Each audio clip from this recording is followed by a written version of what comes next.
Hello everyone. So we are going to start the part 5 of the chapter Gauss Dispersion.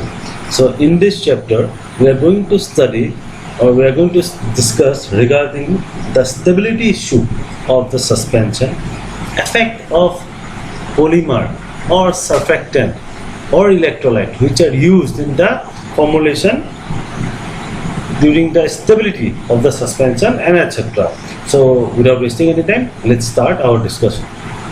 So need of controlled flocculation. So why do we need to control the flocculation in a suspension formulation? The need of the hour is that number one, let us assume the powder, it is properly weighted and dispersed in the dispersion medium. Now what is the powder here? It is the suspended powder, means the dispersed phase. Now assume that the dispersed phase is properly weighted and it is dispersed thoroughly in the dispersion medium. Now in order to prevent the formation of compact sediment, you know what is compact sediment? It is nothing but the cake. So in order to prevent the formation of compact sediment, we need to control flocculation. The flocculation should be controlled, right? So how we are going to control the flocculation? Let's discuss this. So control flocculation. Electrolytes. Now we all know that electrolytes, these are the ionic substances, right? These electrolytes, they act as a flocculating agents in case of the formulation of suspension. How? This electrolyte, they generally reduces the electrical barrier between the particles. Now what is electrical barrier? As we have already discussed, when a solid particle is dispersed in a dispersion medium, this solid particle may have a interfacial charge by virtue of its nature, or it can gain interfacial charge upon dispersing in the dispersion medium, and the charge may come from the dispersion medium, right? Now what they do earlier these particles, they repel each other if they have the same charges, and if the distance between the particle it is more, then what may happen? Then the van der Waals forces of attraction, what was the range? The range was 10 to 20 nanometer, right? Then the van der Waals forces of attraction will act, and finally this particle led to the formation of aggregates. So these electrolytes, they can reduce the electrical barrier between the particles by decreasing the zeta potential and forming a bridge between the adjacent particles. Clear? Now what is zeta potential? I repeat, the zeta potential, it was the potential difference between the shear plate, that is the B prime, in reference to that of the electroneutral region, right? So how we are going to control the flocculation? By using the surfactant and the polymer. So let's see the effect of the electrolyte first of all. So what the electrolyte will do? See, these are the particles, right? These are the charge present over the dispersion medium. So the van der Waals forces of the attraction, they will try to bring together these two particles, whereas the electrostatic repulsion will bring back these two particles or take away these two particles from one another, right? So effect of the electrolyte, you see, at the low concentration of electrolyte, repulsive forces predominate. I repeat, at a low concentration of electrolyte, if we add electrolyte in a low concentration in the formulation of a suspension, then the repulsive force will predominate, means the repulsive force will be more.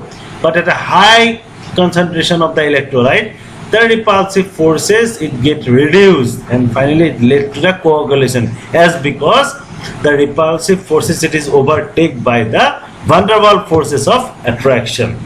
Done. So effect of the electrolyte, let us consider the bismuth subnitrate suspension. Bismuth, it is grinded in the colloidal particle ranges or suspension particle ranges, and how this bismuth suspension, it is affected by the use of electrolytes. So let's have this classic example. See, the bismuth subnitrate particle, they possess the positive charge, right? They generally possess the positive charge above it.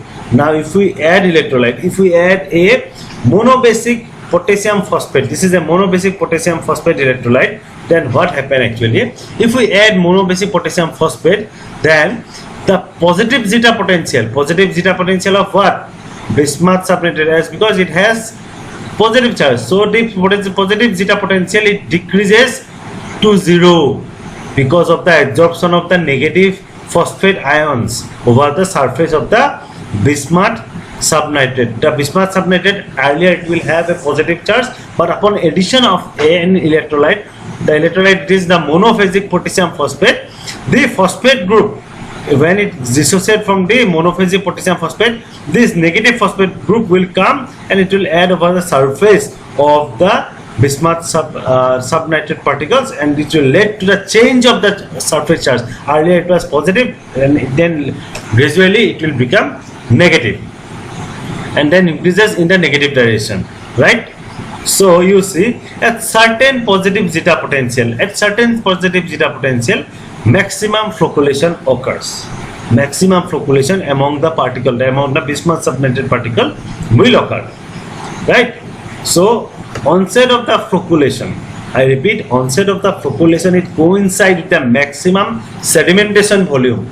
I repeat, onset of the flocculation of bismuth subnitrate suspension, it coincides, it remains same with the maximum sedimentation volume.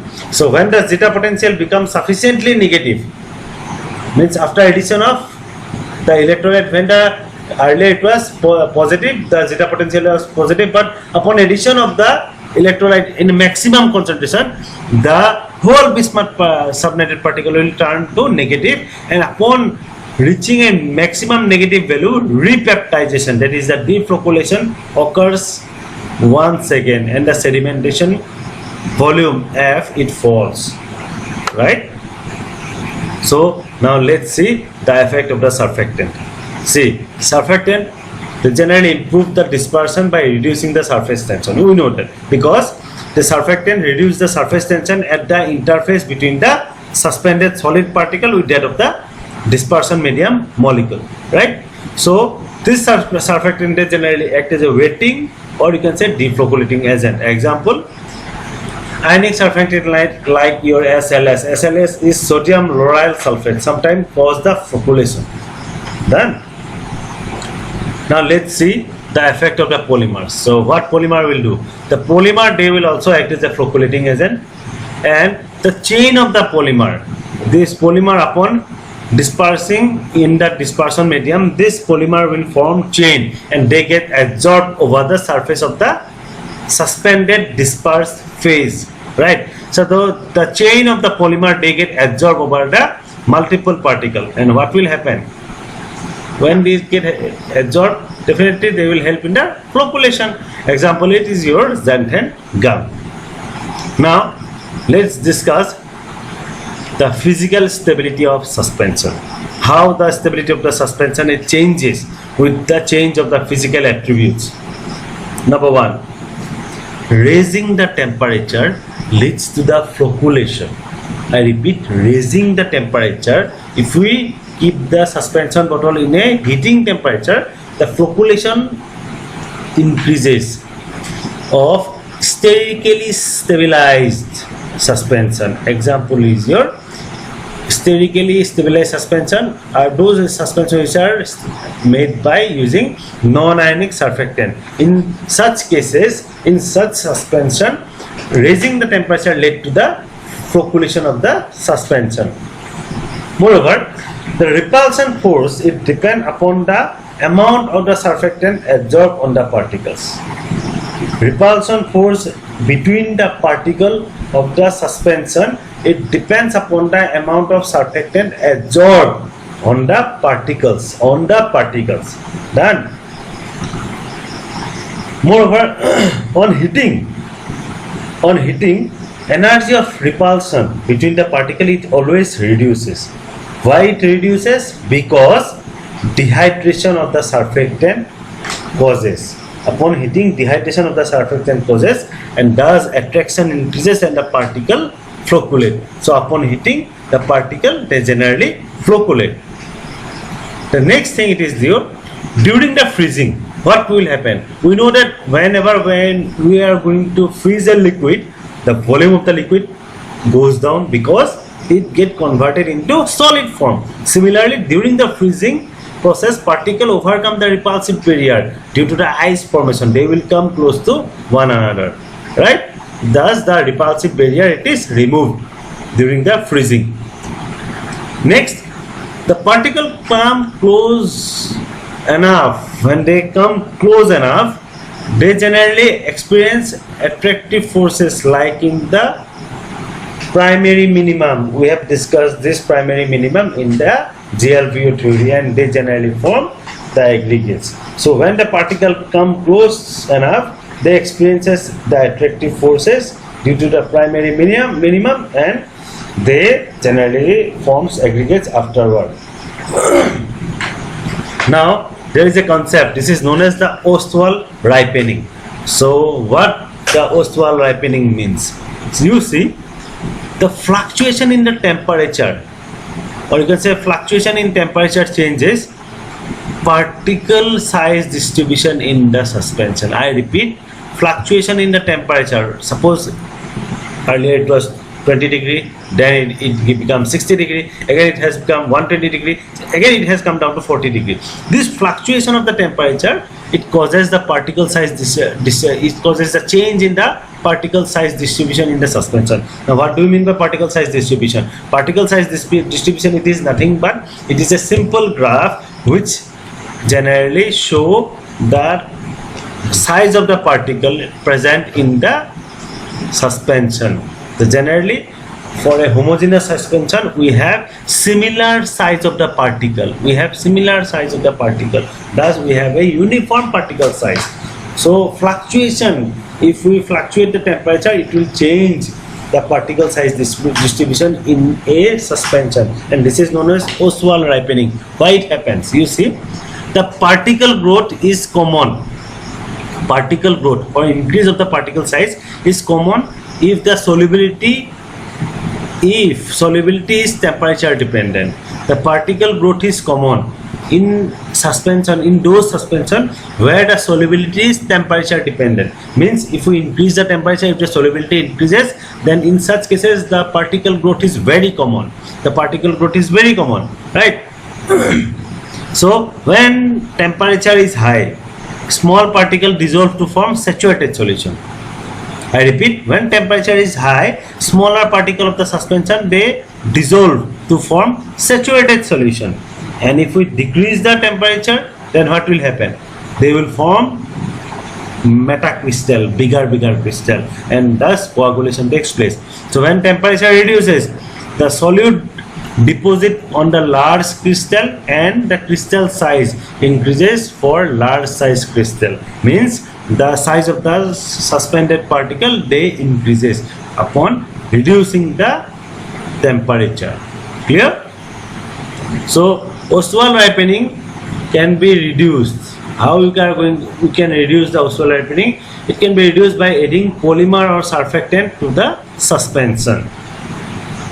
So for example, polymer like PVP, that is the polyvinyl pyridone, its segment absorb on the drug acetaminophen, that is your paracetamol. So polymer PVP can be used in the formulation of paracetamol suspension. Now hydration sheet, we know that there is a hydration sheet which is present over the polymer molecule, that is absorbed over the surface of the suspended particles. Now the polymer actually, they inhibit the approach of drug molecule from the solution to crystal surface for deposition. This polymer, as I have already told you, the Ostwald ripening, it can be inhibited by using the polymer and surfactant. This polymer actually, they inhibit the approach of drug molecule. The polymer, it inhibit the approach of drug molecule from the solution to crystal surface for deposition. Now excipient, what is the role of excipient in the stability of the suspension? See, the stability of the suspension decreases because of interaction with the excipient. If the excipient it is interacting with the suspended particle, that is the dispersed phase, then the stability of the suspension it decreases, right? So if low cloud point surfactant is used, then in such cases less amount of sorbitol is needed to induce the flocculation. We know that the sorbitol it's a hydrocarbon, right? It is similar to that of the sugar. So if low cloud point surfactant is added to a suspension containing the sorbitol, then it can induce the flocculation, right? Moreover, amount of preservative, we use the preservative in the suspension, right? So amount of preservative, example your benzalkonium chloride, right? It can change the zeta potential, and this change in the zeta potential also affect the stability of the suspension. So thank you everyone, hope you have liked the video. If you like the video, just press the like icon. You can share this video and you can subscribe to my channel. Thank you once again.